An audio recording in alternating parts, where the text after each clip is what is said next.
In this video, you're going to discover why common patellar tendonitis rehab fails and 5 exercises that actually work.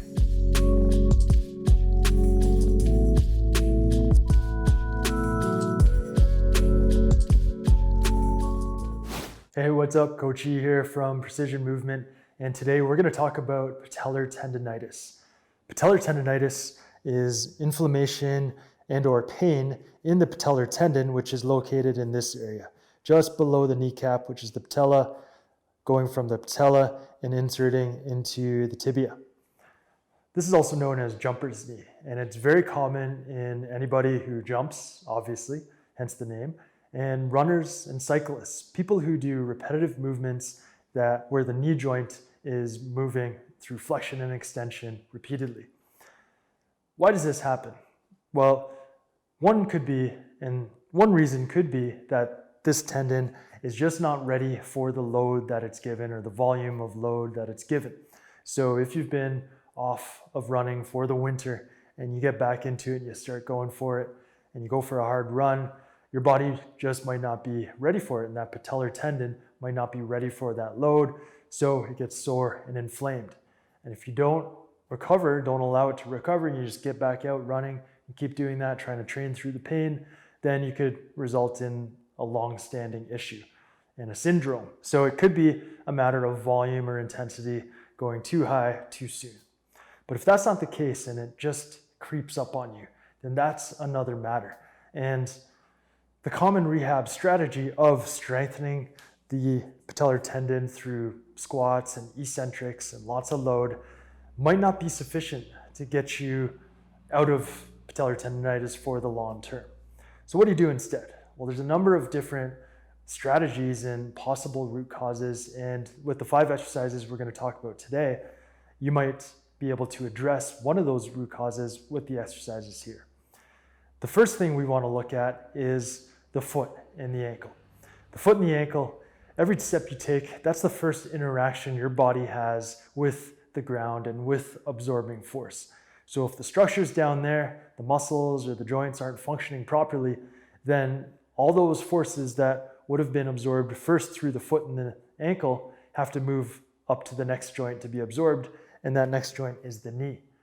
That's why I always look at the foot and ankle function first. So the first thing I want to look at is, does your arch work? Do your intrinsic foot muscles work? Can you create the arch? The exercise to test this out for yourself, drill, is metatarsal pressure. Now, metatarsal pressure is looking at pushing through all 5 metatarsal heads. 1, 2, 3, 4, 5. Not just through the ball of your foot. You should be able to push through all 5 metatarsal heads, and by doing so, pushing through the ground and being able to hold your weight while pushing through the ground, through the metatarsals, that helps to create that arch and strengthens those muscles so that they can begin helping you absorb that force whenever you run or when you jump. So very simple. What we're going to do is do this barefoot, put the foot flat on the ground, and then think of pushing down through the metatarsals, not through the toes, through the metatarsals, and squeezing the metatarsals together this way. So you're working the longitudinal arch and the transverse arch. Do that. Once it's activated, put some weight over top of it and hold it for 5 to 10 seconds. And then you relax. You can wiggle your toes a little bit, reset, and do it again. Put a little bit of load. Think of pressing through the metatarsals, adducting through the metatarsals, and then load it up by putting your body weight over top of that forefoot and hold it for 5 to 10 seconds. You do this for anywhere from 5 to 10 repetitions, work your way up to 10 because you need to build that endurance. And you want to work 2 sets, 3 sets even, build that up over time. So that's metatarsal pressure, work both feet. If you've never done this before, then it might feel weird. It's going to improve over time. The foot, we stuff it into shoes, tighten it up, and those muscles don't have to work. There's lots of muscles underneath in the bottom of the foot, and if they're not working, again, you're not getting that arch support, natural arch support that you need to absorb force properly.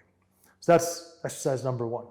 Exercise number 2 is looking at ankle range of motion, specifically dorsiflexion.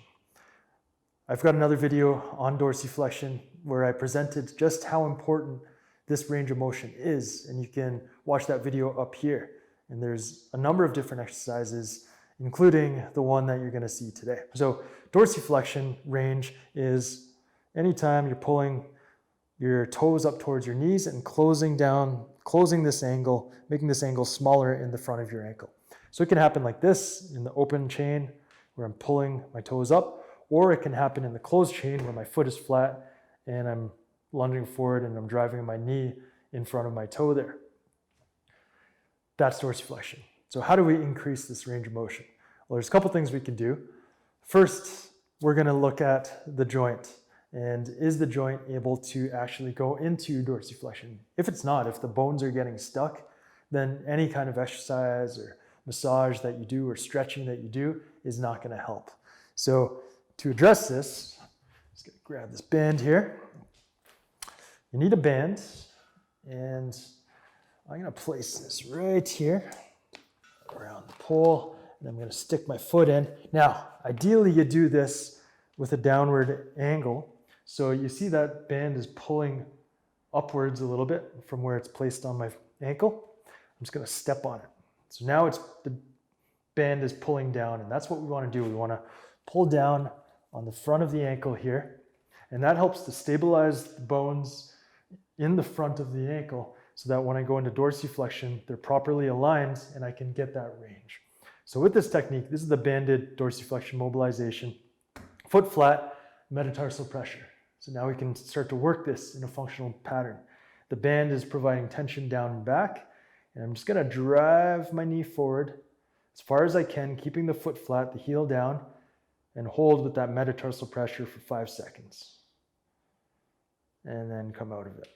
And then again, drive straight forward, hold it for 5 seconds, maintain metatarsal pressure, and then push yourself out of it. So it's a nice functional pattern related to running, walking, lunging, squatting, jumping, everything you do on your feet. The key is metatarsal pressure through all 5 heads, heel stays on the ground, and knee stays straight over top of the foot, doesn't go out or in. Do this for 5 to 10 reps. 1 set is sufficient for that technique. Okay, so that's technique number 2. Technique number 3 is active self-myofascial release for the quadriceps or the anterior thigh. You need a roller. I like these knobby rollers. And this, very simple. Getting down, you start with the roller at the knee and you roll down, push your body down as you flex your knee. And this helps to lengthen the quadriceps actively and helps to improve tissue pliability in the quadriceps and the anterior thigh. So we're activating the hamstrings here, which is important. And we are improving the tissue pliability and quality of the quads. Again, you start with the roller at the knee, just above the patella. And then as you roll, you flex the knee, bring your heel to your butt, and repeat that for 1 to 2 minutes on each side. Next up, one of the things that we want to do is make sure the quadriceps are activated properly, especially the VMO. Okay, that's the medial aspect of the quadriceps here. And a great technique I find for this is the extended knee ankle Plantarflexion-Dorsiflexion. So for this, you rest your knee on something, a little pillow, or you can even, I often do that, just rest it on my other ankle. And you're gonna straighten the knee out. Think about the quads on, especially the VMO, and tap it. Tap that VMO. And then hold it extended as you plantar flex, and don't let the knee flex at all. And point those toes hard. You might get a little foot cramp. If you do, just deal with it. Hold it for 5. And then maintaining the knee straight, perfectly straight. Go to full dorsiflexion. Pull the toes up. And think about firing that quad up. Making sure that quad is active and fired, the VMO. and then plantar flex, keep the VMO on, full plantar flexion, 5 seconds, and then full dorsiflexion. Do 3 to 4 cycles, 2 sets, and that'll help to activate that VMO, make sure it's on so that you're not having any alignment issues and you have full quadriceps activation and balanced activation of that muscle. So that's the third exercise. Fourth exercise, we're gonna get the hamstrings working. Now with patellar tendonitis, jumper's knee, sometimes it's the rectus femoris muscle. So the quadriceps, the rec fem, goes from the hip, it works as a really crappy hip flexor, and inserts down onto the knee. And if your hip flexors aren't working right, this muscle can get tight, but if you just stretch it, that's not gonna provide you lasting relief. It's not gonna work well. So we're gonna address it with 2 methods. First is the stability ball leg curl. So this one will get the hamstrings active, but then it's actively stretching the rec fem. So for this technique, feet on the ball, bridge up, and you curl the ball in as you drive your hips up high. So the hips aren't moving, the hips stay neutral. The only movement is at the knee, flexing the knee with the hamstrings and controlling down with the hamstrings. Don't just flop down. So heels in, keep the hips high, hips don't move, just the knees are moving. Stability ball leg curl, you can do 6 to 10 repetitions for a couple sets. That'll strengthen those hamstrings to keep balance between quads and hamstrings, and it'll also lengthen the rec fem muscle. Finally, last technique we're gonna do is the Slumpy Psoas Activator. This is one of my favorite techniques for getting the psoas on. Now the psoas, if it's not on, I just mentioned how it can result in the rec fem overworking and pulling on the patella so that the patella is being pulled up this way chronically. And that's gonna cause stress on the tendon down here. So we need to get the psoas working to make sure that the rec fem isn't trying to jump in and help out. For this technique, sit in a very slumpy position. Flex spine, lift foot off the ground, opposite hand goes onto the knee, and you're gonna drive knee into hand and think about activating deep in the front of the hip here, the psoas, the hip flexor. Once you're activated, sit up nice and tall, stick the butt out so you go anterior pelvic tilt, and then hold for 5 seconds once you're here. Keep breathing, and then let it down under control. Flex, go to the other side. Even if you're only one patella is problematic, switch sides, activate the psoas, and then sit up tall in anterior pelvic tilt and lumbar extension. Hold it for 5, keep breathing, and down. Again, flexed, you're starting flexed. Activate the psoas by lifting the foot up, opposite hand to the thigh, push the knee into the hand, and then stick the butt out into your pelvic tilt and extend the spine as tall as you can. And what this does is we're getting the psoas active. That's the muscle that lifts the foot off the ground and creates hip flexion, but we're working both functions, hip flexion and lumbar extension, anterior pelvic tilt.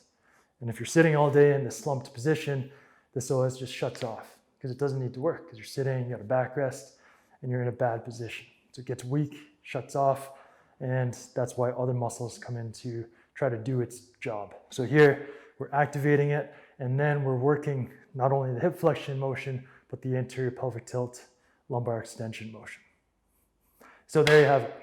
Patellar tendonitis addressed through different means, not just working on the knees and the quads, but getting the foot working properly, getting ankle range of motion, dorsiflexion range of motion, getting the quads on with some great techniques, making sure there's pliable tissues, and then ensuring that the hip flexors are working so muscles that are pulling on the patella aren't chronically taut and aggravating it.